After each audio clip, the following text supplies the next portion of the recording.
இந்த விஷயம் எனக்கு ரொம்ப பிடிச்சிருக்கு. ஆமா, இதன் மூலமா தான் மனிதன் அடுத்த கட்டத்தை நோக்கி நகர முடியுங்கிறது ஆதம் அலைஹிஸ்ஸலாமுடைய வரலாறுல இது ஒரு பெரிய படிப்பினையா நமக்கு. தன் வாழ்வினுடைய அடுத்த கட்டத்துக்கு மனிதன் போகணும்னு சொன்னா அவனுக்கு அறிவை விட, அவனுக்கு வளர்ச்சியை விட, அவனுடைய பணம் பதவியை விட அவனுக்கு முக்கியமானது என்ன தெரியுமா? பாவமணி. இன்ஷா அல்லாஹ் இப்ப பேசின கொஞ்ச நேரங்கள்லயே அதிகமான விளக்கங்கள் நமக்கு கிடைச்சிருக்கு. இப்ப நம்ம நினைக்கிற மாதிரி ஒரு சின்ன வரலாறுன்னு கடந்து போகாம அதை உற்று நோக்கும் போது இவ்வளவு விஷயங்கள் நமக்கு கிடைக்குது. மாஷா அல்லாஹ். இப்ப இன்னும் நிறைய கேள்விகள் கேட்கணும், நிறைய விஷயங்கள் இருக்கு. அதாவது ஆதம் நபியை வந்து முதல் மனிதனை அல்லாஹ் படைச்சு மலக்குமார்களோட நீங்க போட்டி போடுங்க அப்படின்னு விட்டுருந்தானா அது ஒரு விஷயம். அல்லாஹ் அதை வந்து நிவர்த்தி செய்யறான், அதாவது ஃபுல்ஃபில் ஆகுறான். பாருங்க, அல்லம ஆதமல் அஸ்மா குல்லஹா, எல்லா பொருட்களின் பெயரைண்டா ஆதியிலிருந்து அந்தம் வரை. இப்ப கியாமத்து நாள் முடிவு வரை என்னெல்லாம் வருது, எல்லா பொருட்களுடைய பேரும் அங்க வந்து கொடுக்கப்பட்டுருச்சு. அந்த கொடுக்கப்பட்டதை வச்சுதான் மனுஷன் ஒவ்வொன்னா எக்ஸாக்ட் பண்ணி வந்துகிட்டே இருக்கான், விரிவாக்கம் பண்றான். ஜேசிபின்னு ஒரு இயந்திரம் வருது, புல்டோசர் வருது. அந்த டோசர்ல இருந்து அடுத்து என்ன கொண்டு வரலாம், பொக்லைனா அதை கொண்டு வரான். ஒரு லேப்டாப் இருக்கு, கம்ப்யூட்டர் வருது. கம்ப்யூட்டரை வந்து இன்னும் சுருக்கி எப்படி கொண்டு வரலாம், லேப்டாப்பை இன்னும் சுருக்கி எப்படி கொண்டு வரலாம், டேபா வருது. டேபை இன்னும் சுருக்கி எப்படி கொண்டு வரலாம், மொபைலா மாதிரி. கரெக்ட். மொபைலே சுருக்கி என்ன பண்ணலாம், கிளாஸ்ல எல்லாத்தையும் கொண்டு வரலாமா அப்படின்னு பாக்குறான். இது எல்லாமே எங்க இருந்து வருது, ஆதம் நபிங்கிற ஒரு மனிதனுடைய அறிவு. அப்போ அல்லாஹ் வந்து மனுஷனுக்கு கொடுத்த அறிவு அபரிமிதமானது. இது யாராலையும் என்ன செய்ய முடியாது, ஈடு செய்ய முடியாத ஒண்ணுதான். ஆனா நம்ம இங்க கவனிக்க வேண்டிய விஷயம் என்ன தெரியுமா, இவ்வளவு தூரம் அல்லாஹ் கொடுத்தது நாங்க தான் அப்படின்னு பெருமை பாராட்டுவதற்கா, அல்லாஹ்விடத்துல நன்றி செலுத்துவதற்கா? நன்றி செலுத்துவதற்கு தான். ஆதம் நபியை செஞ்சாங்களா இல்லையா? அவங்க வந்து அல்லாஹுக்கு நன்றி விசுவாசத்தோடு இருந்தாங்க. அதனால அவர்கள் அல்லாஹ் ரப்புல் ஆலமீன் ஒரு மேன்மையான இடத்துல என்ன செஞ்சான், வைக்கிறான். அப்போ மனிதனுடைய அறிவும் அவனுடைய அடக்கமும் ஒண்ணுக்கு ஒண்ணு சம்மந்தப்பட்டதுதான். அறிவும் அடக்கமும் இன்டர்லிங்க்ஸ் மாதிரி ஒன்னோடு ஒண்ணு பிணைஞ்சிருக்கு. அறிவு இருந்தாதான் அடக்கமும் வரும். அறிவு மட்டும் இருந்தா அடக்கம் இல்லாட்டி அதை வச்சு யாருக்கு என்ன பிரயோஜனம், அவனுக்கே அது பிரயோஜனம் கிடையாது. அடக்கம் இருக்கு, அறிவு இல்லாட்டி அவன் கடைசியில முட்டாளாதான் என்ன செய்யணும், நிக்கணும், பார்க்கப்படுவான். கரெக்ட். அப்போ அறிவும் வேணும், அடக்கமும் வேணும் என்பதைத்தான் இந்த முதல் மனிதனுக்கு நடத்தப்பட்ட அறிவு போட்டியை வச்சு நம்ம பாக்குறோம். அறிவு போட்டியில ஆதம் அலைஹிஸ்ஸலாம் வெற்றி பெற்றாங்களே, ஏதாவது அவங்க வந்து வெளியே வந்து தம்பட்ட அடிச்சாங்களா? இல்ல. நான் தான் நீங்க எல்லாம் ஒரு ஆளா அப்படின்னு மலக்குமார்கள் ஏதாவது பேசினானா? இல்ல இல்ல. அவங்க அல்லாஹ் என்ன சொன்னானா அந்த வேலையை மட்டும் என்ன செஞ்சாங்க, செஞ்சுட்டு போனாங்க. அல்லாஹ் சொன்ன உண்மையை ஏத்துக்கிட்டாங்க. அறிவு இருக்குதா, இருக்கு. அதே நேரத்தில் இதை வைத்து ஆட்டம் போடணுமா, இதை வைத்து நம்ம மிகப்பெரிய ஒரு ஆரவாரம் செய்யணுமா? அதெல்லாம் இல்லை. அவங்க பேசாம அவங்க வேலையை பார்த்துட்டு போய்கிட்டே இருந்தாங்கல்ல. அதே மாதிரி மனிதன் இருக்கணும்ன்றது தான் இதுல உள்ள விஷயம். அப்போ இதுல உள்ள கோர் பாயிண்ட் என்னன்னா, நமக்கு வந்து அறிவும் இருக்கணும், அதோடு சேர்த்து அடக்கமும் இருக்கணும், ஆணவம் இருக்கக்கூடாது என்பதுதான் இதுல உள்ள ஒரு முக்கியமான விஷயம். இது இன்னைக்கு வந்து ஆதம் நபியினுடைய வாழ்க்கையிலேருந்து நமக்கு கிடைக்கிற மனிதனுக்கு, அதுல இன்னைக்குள்ள காலகட்டத்தில் மனிதர்கள் இன்றைக்குள்ள ஒரு அறிவு வளர்ச்சி உள்ள காலகட்டத்தில் இதெல்லாம் ரொம்ப தேவையான விஷயம்ன்றது என்னுடைய ஒரு யோசனையா இருக்கு. அதே மாதிரி சுஜாலி பாய், இன்னைக்கு மனிதர்கள் அதிகமான நபர்கள்ட்ட இந்த பெருமைங்கிற ஒரு கெட்ட குணத்தை பார்க்குறோம். தான் தான் தனக்கு தான் அப்படிங்கிற மாதிரி இருக்கிறாங்க. இப்போ இதனுடைய ஆரம்ப புள்ளின்னு பார்க்கும்போது ஷைத்தான்கிட்ட இருந்து நமக்கு கிடைக்குது. அப்போ இந்த ஷைத்தான் இந்த பெருமையினால எவ்வளவு அழிஞ்சான் அப்படின்னு நம்ம தெரிஞ்சுக்கிட்டோம் அப்படின்னா இந்த பண்புகள்ல இருந்து மனிதர்கள் விலகி கொள்றதுக்கு ஒரு வாய்ப்பா இருக்கும். அது சம்பந்தமா குர்ஆன்ல அல்லாஹ் என்ன சொல்றான்? இது ஒரு நல்ல விஷயம்தான், பேச வேண்டிய விஷயம் தான் சுபைர். அதாவது ஆதம் அலைஹிஸ்ஸலாத்துக்கு அல்லாஹ் வந்து அபரிமிதமான அறிவை கொடுத்துட்டான்.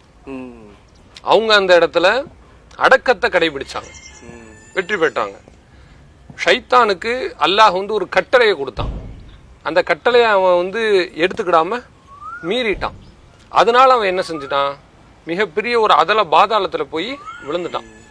அவன் வந்து அல்லாஹினுடைய அன்போடு அருளோடு இருக்க வேண்டியதற்கு பதிலாக மின ஷைத்தானிர் ரஜீம், விரட்டப்பட்ட தூக்கி எறியப்பட்ட ஷைத்தான் என்று அவனுக்கும் ஒரு ஒரு சபிக்கப்பட்ட பேர் கிடைச்சிடுச்சு. அஊது பில்லாஹி மின ஷைத்தானிர் ரஜீம், தூக்கி எறியப்பட்ட ஷைத்தான் இருந்து நானும் பாதுகாவல் தேடுறேன்னு சொல்லி ஒவ்வொரு மனுஷனும் கேட்க வேண்டிய ஒரு நிலைக்கு அவன் வந்து என்ன செஞ்சுட்டான், ஆளாக்கப்பட்டான். அவனும் கெட்டு அடுத்தவங்கள்ட்ட இருந்து இவன் என்ன செஞ்சான், தூரமாக கூடிய. இன்னும் சொல்ல போனா இந்த ஷைத்தான்ங்கிற வார்த்தை இருக்குல்ல, ஷத்தனன் அரபியில வருதுல, அந்த ஷைத்தான் என்பதற்கு நேரடி பொருள் வந்து வழிகெடுக்க கூடியவன் அர்த்தம் கிடையாது.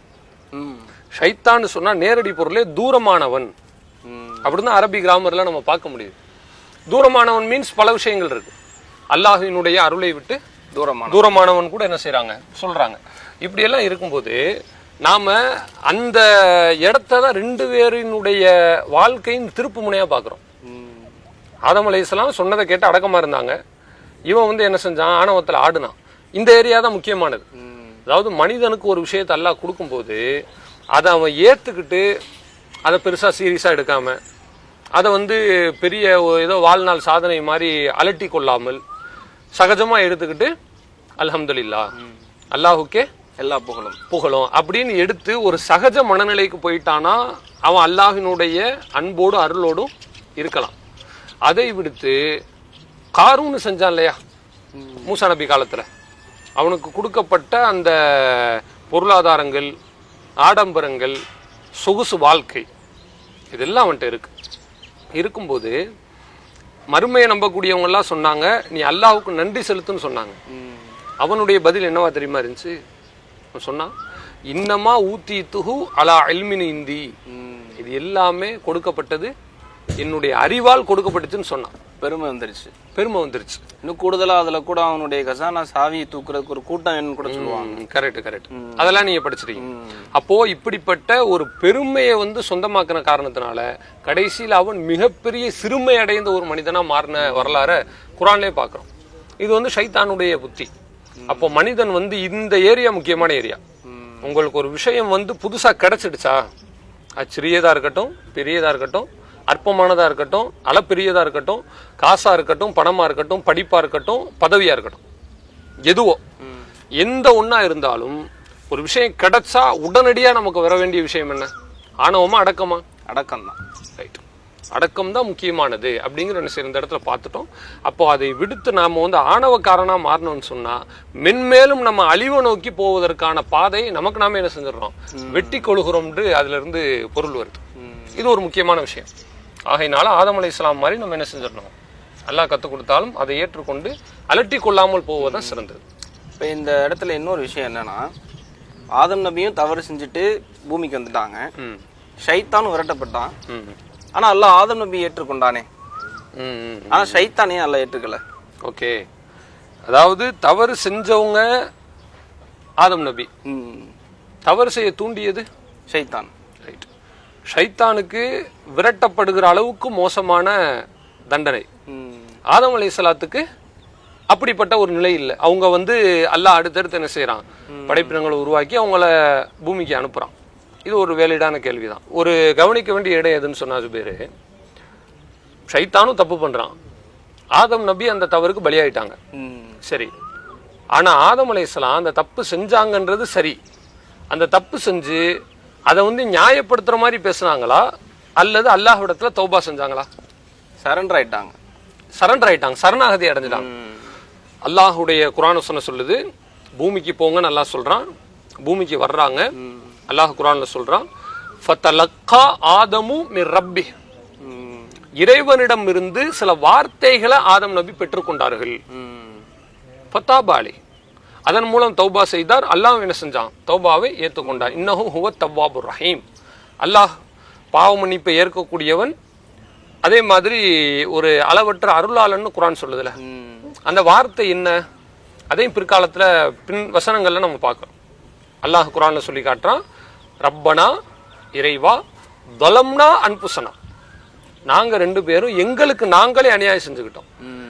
புரியுதா? உன் பக்கம் எந்த தவறும் கிடையாது. மரத்துக்கு போகக்கூடாதுன்னு சொன்னது உன்னுடைய கட்டளை. போனது யாருடைய தப்பு? ஆதம் நபி, மனிதன், நம்முடைய தப்பு. இப்ப தவற நம்ம மேல வச்சுக்கிட்டு என்னை அப்படி பண்ணிட்டான் இப்படி பண்ணிட்டான் அந்த மாதிரி சொன்னா இது புத்திசாலித்தனமா?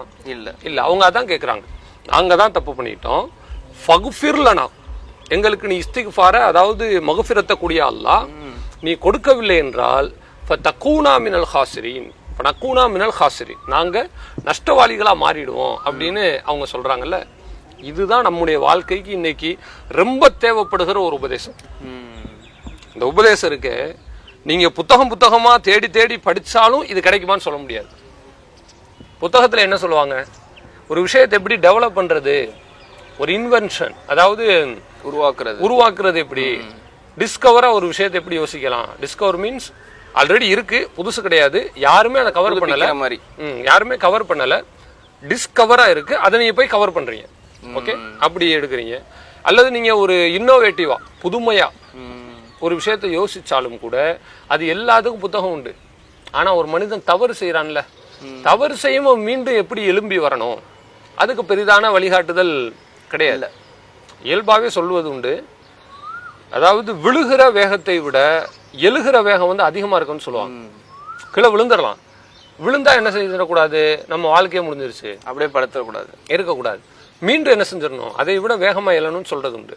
இப்போ ஆதம் அலைஹிஸ்ஸலாம் தப்பு செஞ்சுட்டாங்க, தப்பு செஞ்சுட்டோம், இனிமேல் நம்ம வாழ்க்கை அவ்வளவுதான் அப்படின்னு நினைச்சாங்களா? அப்படி நினைச்சிருந்தா அந்த பாதையில இருந்திருப்பாங்க, அவ்வளவுதான், குறுகிய சிந்தனையிலேயே முற்றுப்புள்ளி, அவ்வளவுதான். அந்த இடத்துக்குள்ளேயே அவங்க வந்து சுருங்கி இருப்பாங்க. அவங்க தப்பு செஞ்சாங்க, மீண்டும் அல்லாஹ் இடத்துல தௌபா செஞ்சாங்க பாருங்க, அதுதான் எழுச்சிங்கிறது. வீழ்ச்சி ஒண்ணு, எழுச்சி ஒண்ணு. வீழ்ச்சி மரத்தை நெருங்கினது, எழுச்சி அங்க எதுதான் தோணுது, தௌபா செஞ்சு, தௌபா, பாவ மன்னிப்பு.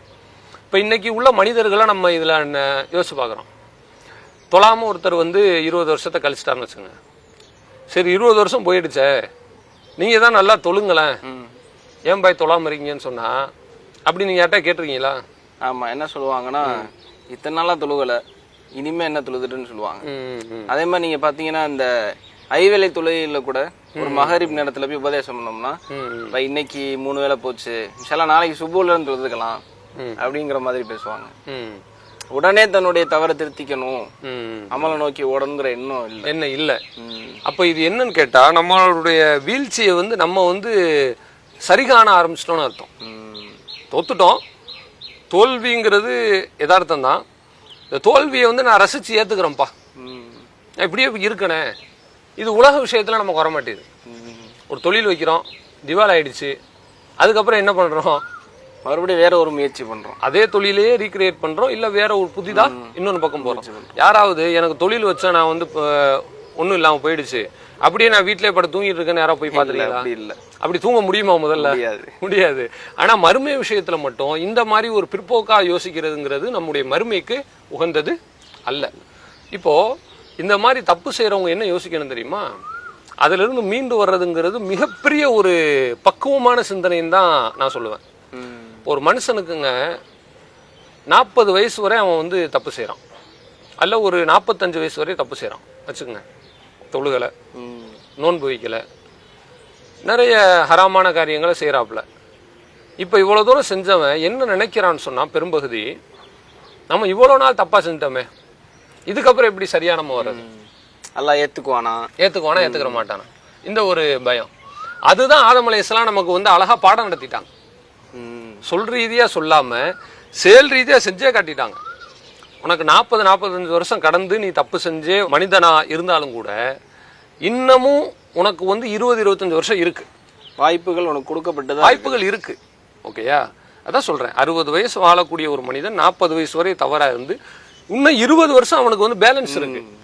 அவ்வளவுதான் போயிருச்சு, இதுக்கு மேல நம்ம திருந்தி நம்ம என்னத்த பெரிய செய்ய போறோம் அப்படின்னு நம்ம நினைக்கிறாங்கல்ல, அதுவே முதல்ல தவறு. அப்ப இன்னமும் இருக்கிற 20 வருஷத்தை என்ன செஞ்சிடலாம், நல்லதா மாத்தினான்னு சொன்னா இந்த 40 வந்து முந்துகிற அளவுக்கு நல்ல மனுஷனா என்ன செஞ்சிடலாம், வாழ்ந்துடலாம். இது வந்து என்னன்னா, இதுக்கு பேர் தான் தன்னம்பிக்கை. அதாவது மனம் தளராமல் இருப்பதுன்னு சொல்லிட்டு இன்னைக்கு இந்த நீதி கதைகள்லாம் சொல்றாங்கல்ல, இது வந்து சும்மா கதை மாதிரி சொல்லுவாங்க, கேட்டுட்டு போயிடுவாங்க. ஆனா ஆதம் நபி வாழ்ந்தே காட்டிட்டாங்க. தப்பு செஞ்சாங்க தான், செஞ்சவங்க அதோட வந்து தோண்டுட்டாங்களா, அல்லாஹ் இடத்துல தௌபா செஞ்சாங்க. அதுக்கப்புறம் அல்லாஹ் என்ன செஞ்சான், அவங்களுக்கு மன்னிப்பு கொடுத்தான். பிறகு அவர்களுக்கு வந்து ஒரு நல்ல நேர்வழி அல்லாஹ் கொடுத்துட்டான். நேர்வழியை கொடுத்து இன்னைக்கு உலகத்தினுடைய வழிகாட்டியா இருக்கிறது காபத்துல்லா. அந்த காபத்துல்லாவை முதல்ல கட்டுகிற ஒரு அற்புதமான வாய்ப்பை பெற்ற ஒரு மனிதர் யார் தான், ஆதம் அலைஹிஸ்ஸலாம். அந்த வாய்ப்பு அல்லாஹ் உங்களுக்கு கொடுத்தான்ல, எதுக்கப்புறம் கொடுத்துருக்கான், மீண்டு போனனால. கரெக்ட். இப்போ அதே இடத்துல அவங்க குன்றி உட்காந்துருந்தாங்கன்னா இன்னைக்கு நம்மளும் இல்லை, அவங்களுக்கு அந்த சிறப்புகளும் கிடைச்சிருக்காரு. கேள்விக்குறிதான். அல்லாஹ் வந்து யாரை வச்சு மட்டும் வேலை வாங்குவான். ஆதம் நபிக்கு இவ்வளவு பெரிய சிறப்பு. இன்னும் சொல்ல போனா இன்னைக்கு வந்து ஒரு மனிதன் காபத்துல்லாவுல தொழுகிறார், 2 ரக்காத் தொழுகிறார்னு வச்சுக்கோங்க. தொழுகிற நன்மை அதை கூட்டி பெருக்கி சுத்தம் பண்றவங்களுக்கு கிடைக்கும். சரி, அதனுடைய நீட்சி போய்கிட்டே இருக்கும்ல, எக்ஸ்டென்ஷன். நன்மை இவங்களுக்கு நன்மை, இவங்களுக்கு நன்மை, இவங்களுக்கு நன்மை, நல்லா என்ன செய்வான், தொடர்ச்சி அந்த ரெலவென்ஸ் போய்கிட்டே இருக்கும். இந்த ரெலவெண்டா அது கிடைச்சிட்டே இருக்கும்போது ஒரு புள்ளியில போய் நம்ம நிறுத்தணும்ல. யார்கிட்ட போய் நிறுத்த முடியும் காபாவை? ஃபர்ஸ்ட் படைக்கப்பட்ட ஆதம் அலைஹிஸ்ஸலாம். ஆனா அவங்க தானே கட்டுறாங்க. அல்லாஹ்வினுடைய கூற்றுப்படி இன்ன அவ்வள பைத்தின் உதி அலின்னாஸ், மக்களுக்கு முதல்ல கட்டப்பட்ட பள்ளி லல்லதி பி பக்கா, பக்கா என்கிற மக்காவில் உள்ள பள்ளிவாசல் தான். முதல் மனிதன் அவங்க தான், முதல் பள்ளி அவங்க தான். அப்போ எல்லா நன்மைகளினுடைய முற்றம் எதுவா இருக்குதுன்னு கேட்டீங்கன்னா, அதாவது துவக்க புள்ளிய துவக்கமும் முடிவுமா யாரு தான் இருக்காங்க? ஆதம் நபி தான் இருக்கிறாங்க. துவக்கமா இருந்தாலும் அவங்க தான், அங்க இருந்தா துவங்குது. இந்த நன்மை போய் முடிகிற இடம் எது? ஆதம் தான் இருக்கு. அப்போ இதுல இருந்து நமக்கு என்ன தெரியுது? அல்லாஹ் குர்ஆன்ல சொன்ன மாதிரி லா தக்னது மின் ரஹ்மத்தில்லாஹ், உங்களுடைய அல்லாஹ்வின் அருளில் நீங்கள் நிராசை அடையாதீங்க. அவ்வளவுதான் போல நம்ம வாழ்க்கையை முடிஞ்சிருச்சுன்னு என்ன செஞ்சிட வேணாம். ஒடுங்கி ஒரு இடத்துல உட்கார்ந்து விடாமல் நாம செய்யறது தவறுதான். முதல்ல மனுஷனுக்கு வந்துங்க தப்பு செஞ்சா அந்த தப்புன்றதை ஏத்துக்கிற மனப்பான்மை வேணும். எந்த மனுஷன் வந்து நான் தப்பே செய்யலன்னு நினைக்கிறானோ அவன் அதுல இருந்தே தப்பு தப்பா செய்ய ஆரம்பிச்சிருவான். புரியுதா உங்களுக்கு? நான் சரியானவன் ஒருத்த முடிவு எடுத்துட்டானா அதுவே அவனுடைய கட்டுப்பாட்டை வந்து தவறுக்கு உண்டான தவறு ஆரம்பம். அவன் செய்யற எல்லாத்தையும் சரியில்லை நம்ப ஆரம்பிச்சிட்டான். காய்ச்சல் வருது, உனக்கு காய்ச்சல் இருக்குன்னு சொல்லும்போது டாக்டர் சொல்லும்போது, அப்படியா காய்ச்சல் இருக்கோ, சரி இதுக்கு என்ன மருந்து மாத்திரை கொடுங்க, இப்படி கேட்கறது மனித பண்பு. காய்ச்சல் இருக்குன்னு சொல்லும்போது எனக்கு காய்ச்சலானா, காய்ச்சல் வரலாம் ஒன்றுமே பண்ணலையே, நான் ஒரு ஐஸ்கிரீம் சாப்பிடலை, ஜில்லுன்னு எதுவும் சாப்பிடலை, இல்லை நான் வெயிலில் எதுவும் போய் அலையலை, நல்லா தானே இருக்கு, எனக்கு இது காய்ச்ச, இப்படி பேசுனா இது சரிப்பட்டு வருமா? இப்போ ஷைத்தான் பண்ணது அப்படிதான். நான் பண்ணதுல என்ன தப்பு? அதாவது இவனைத்தான் பார்த்தானே ஒழிய தனக்கு மேலிருந்து நமக்கு ஆர்டர் போட்டது யாரு? அல்லாஹ் தான். அதான் அவன் பார்க்க தவறிட்டான். ஆனா ஆதம் நபி இல்ல, சர்வ உலமைப்பட்டது அல்லாஹ் தான். அடக்கமா இருந்தாங்க, மீண்டு எழுந்தாங்க, அல்லாஹ்விடத்தில் தௌபா கேட்டு சரி இனி வரக்கூடிய காலகட்டத்தில் நம்ம என்ன செய்வோம், நல்ல விதமா கழிச்சிருவோம் என்று வந்தாங்கல்ல. அதுதான் ஆதம் நபியினுடைய வாழ்க்கையில உள்ள ஒரு அழகியல்ல உள்ள முக்கியமான விஷயமா எனக்கு படுது. ரொம்ப ஒரு அழகான இடம் அது. அந்த ஒரு சூழ்நிலையை தான் இன்னைக்கு பெரும்பாலான மனிதர்கள் எட்டியிருக்கோம். தப்பு செய்யறோம் தான், அந்த தப்பு செஞ்சுட்டு மீண்டும் மீண்டும் அந்த தப்பு செய்வாங்கல்ல, அது வந்து சைத்தானிய சிந்தனை. அதை அட்வான்டேஜா எடுத்துப்பாங்க. மனுஷன் தப்பு செய்யக்கூடியவன் அப்படிங்கிறது ஒரு கோட்டு தான். அதுக்காக வேண்டி மனுஷன் தப்பு செய்யக்கூடியவன் சொல்லிட்டு எல்லா தப்பையும் செய்யலாமா? மனுஷன் தப்பு செய்யக்கூடியவன்னா என்ன அர்த்தம்? எல்லா தப்பையும் செஞ்சுவிட்டு இதை வந்து ஒரு சேஃப்டி கார்டா, ஒரு பாதுகாப்பு கவசமா நிப்பாட்டிக்குங்க, இப்படியா இஸ்லாம் சொல்லுது? தப்பு செய்யறது மனித இயல்பு. உடனே என்ன செஞ்சிடணும்? தௌபா செய்யணும். ஆதம் நபி என்ன செஞ்சாங்க? அதைத்தான் செய்தாங்க. மீண்டும் அந்த தவறை செஞ்சாங்களா? அவங்க இல்லை, அல்லாஹ்வுக்கு கட்டுப்பட்டு நடந்தாங்க. எனவே இப்ப 40 வருடம் வர அல்லது 20 வருடமோ 25 வருடமோ 15 வருஷமோ நம்ம தப்பு செய்திருந்தா எந்த மனிதனும் வந்து தளரவே தளராதீங்க. செய்துட்டீங்களா, நிராசை அடையக்கூடாது. கண்டிப்பா அல்லாஹ் திருந்துறவங்களை தான் நேசிக்கிறேன்னு சொல்றான். இப்ப நம்ம நிராசை அடையணும். ஆமா, ஏன்னா இன்னைக்கு நிராசையினாலதான் மன அழுத்தங்கிற பேர்ல நிறைய பேர் நோயினாலேயே கண்டிப்பா இறந்து போற அளவுக்கு எல்லாம் போயிருக்கிறான். கவலை அதிகமாச்சுன்னா அது வந்து மனிதன் செஞ்சிடும், மரணத்துக்கு கூட தள்ளும்ன்றது ஒரு உண்மைதான். இது அனுபவத்துல நம்ம பார்க்கணும். அப்படி இருக்கிறனால தவறு செய்யக்கூடியவர்கள் வந்து என்ன செய்யுங்க, உங்களுடைய தவறு அல்லாஹ்விடத்துல போய் ஒப்புக்கொள்ளுங்க. அதாவதுங்க ஒரு கவர்மெண்ட் இருக்குங்க, நீங்க ஒரு தப்பு செய்றீங்க, தப்பு செஞ்சுட்டு அந்த தப்பை கவர்மெண்ட்டை போய் ஒப்படைச்சு சொல்லி அப்ரூவரா மாறிட்டீன்னு வைங்க, உங்களுக்கு தண்டனை குறைவா கிடைக்கும், அல்லது தண்டனை இல்லாம கூட இருந்துட்டு போயிடலாம். நம்ம அவங்கள்ட்ட போய் சரணடைஞ்சிட்டா நம்ம செய்யற தப்ப எப்ப நியாயப்படுத்த ஆரம்பிக்கிறோமோ அப்போவே நம்ம என்ன செஞ்சிருவோம், மென்மேலும் தவறு செய்ய ஆரம்பிச்சிருவோம். ஷைத்தான் வந்து தவறு செஞ்சதுக்கு உதாரணம், எப்படி நம்ம வாழணும் அப்படிங்கிறதுக்கு ஆதம் நபி அழகிய உதாரணம். எனவே அவங்களுடைய வாழ்க்கை வந்து வீழ்ச்சியை விட எழுச்சி மிக வேகமாகவும் நிதானமாகவும் தெளிவாகவும் இருந்திருக்குது அப்படிங்கிற என்ன செய்யறோம் இதுல நம்ம தெரிஞ்சுக்கிறோம். இன்ஷா அல்லாஹ் இந்த விஷயம் எனக்கு ரொம்ப பிடிச்சிருக்கு. உங்களுக்கு பிடிச்சிருக்கா? எப்படி? ஆமா, இதன் மூலமா தான் மனிதன் அடுத்த கட்டத்தை நோக்கி நகர முடியுங்கிறது ஆதம் அலைஹிஸ்ஸலாமுடைய வரலாறுல இது ஒரு பெரிய படிப்பினையா நமக்கு. வாழ்வினுடைய அடுத்த கட்டத்துக்கு மனிதன் போகணும்னு சொன்னா அவனுக்கு அறிவை விட, அவனுக்கு வளர்ச்சியை விட, அவனுடைய பணம் பதவியை விட அவனுக்கு முக்கியமானது என்ன தெரியுமா? பாவமணி.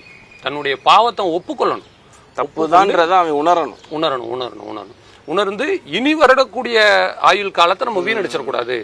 போனது போயிருச்சு, இன்னும் நமக்கு ஒரு 20-30 வருஷம் பேலன்ஸ் இருக்குல்ல, அந்த வாழ்க்கையில நம்ம நல்லவனா வாழ்ந்து அல்லாஹ்விடத்துல ஒரு நற்பேர் பெறலாம் என்பது ஆதம் நபியினுடைய ஒரு அற்புதமான ஒரு வாழ்க்கை பாடம். அதை நம்ம எடுத்துக்கிற நல்லதுன்றது நம்முடைய கருத்து. இன்ஷா அல்லாஹ். மாஷா அல்லாஹ்.